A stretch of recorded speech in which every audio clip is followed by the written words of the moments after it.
Assalamualaikum warahmatullahi wabarakatuh. Perkenalkan, nama saya Susi Nur Susilawati. Saya dari jurusan Manajemen kelas 1B. Di sini saya akan mempresentasikan tugas dari mata kuliah Pendidikan Agama dengan judul Sumber Hukum Islam. Sumber hukum Islam adalah asal atau pangkal pengambilan keputusan dalam menentukan hukum syariah sehingga sesuai dengan yang Nabi Muhammad SAW ajarkan. Sumber hukum Islam ada 3. Yang pertama adalah Al-Quran. Al-Quran berasal dari kata qara'a yaqra'u qira'atan Qur'anan yang berarti sesuatu yang dibaca atau bacaan. Al-Quran memiliki kedudukan yang sangat tinggi. Al-Quran adalah kitab yang berisi sebagai petunjuk dan peringatan bagi orang-orang yang beriman. Fungsi Al-Quran.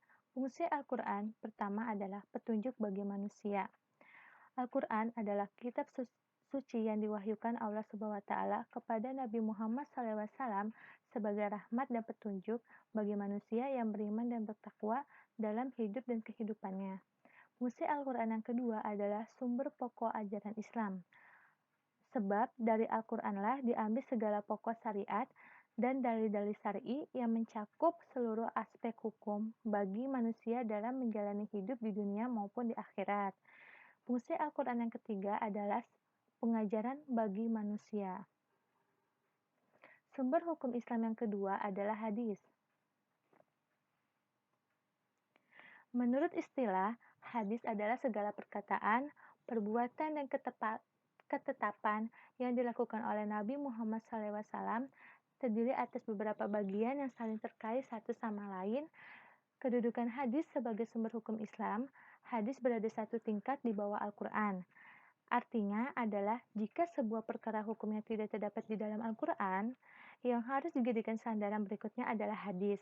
Bagian-bagian hadis antara lain. Yang pertama itu ada sanad.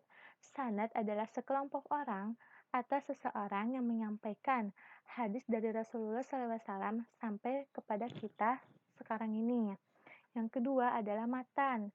Matan yaitu isi atau materi hadis yang disampaikan Rasulullah SAW. Yang ketiga ada rawi.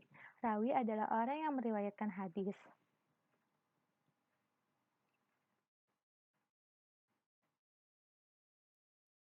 Fungsi hadis terhadap Al-Quran. Yang pertama, menjelaskan ayat-ayat Al-Quran yang masih bersifat umum.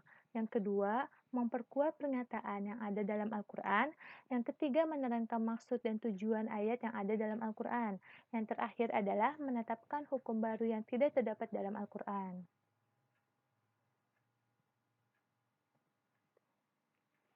Sumber hukum Islam yang ketiga adalah ijtihad. Bentuk ijtihad itu adalah ijma' dan qiyas.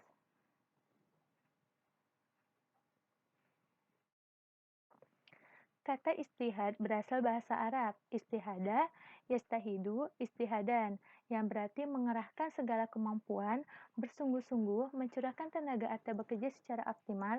Ijtihad memiliki kedudukan sebagai sumber hukum Islam setelah Al-Quran dan hadis. Orang yang melakukan ijtihad dinamakan mujtahid. Syarat-syarat berijtihad. Yang pertama, memiliki pengetahuan yang luas dan mendalam. Yang kedua, memiliki pemahaman mendalam tentang bahasa Arab, ilmu tafsir, usul fikih, dan sejarah. Yang ketiga, memahami cara merumuskan hukum. Yang keempat itu terakhir adalah memiliki keluhuran akhlak mulia. Bentuk-bentuk ijtihad. Ijtihad sebagai sebuah metode atau cara dalam menghasilkan sebuah hukum terbagi ke dalam beberapa bagian, yaitu sebagai berikut.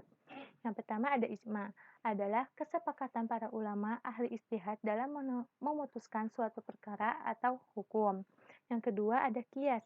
Qiyas adalah mempersamakan atau menganalogikan masalah baru yang tidak terdapat dalam Al-Quran atau hadis dengan yang sudah terdapat hukumnya dalam Al-Quran dan hadis karena kesamaan sifat atau karakternya. Demikian presentasi saya. Semoga apa yang saya sampaikan barusan bermanfaat bagi kita semua. Kurang lebihnya mohon maaf. Wassalamualaikum warahmatullahi wabarakatuh.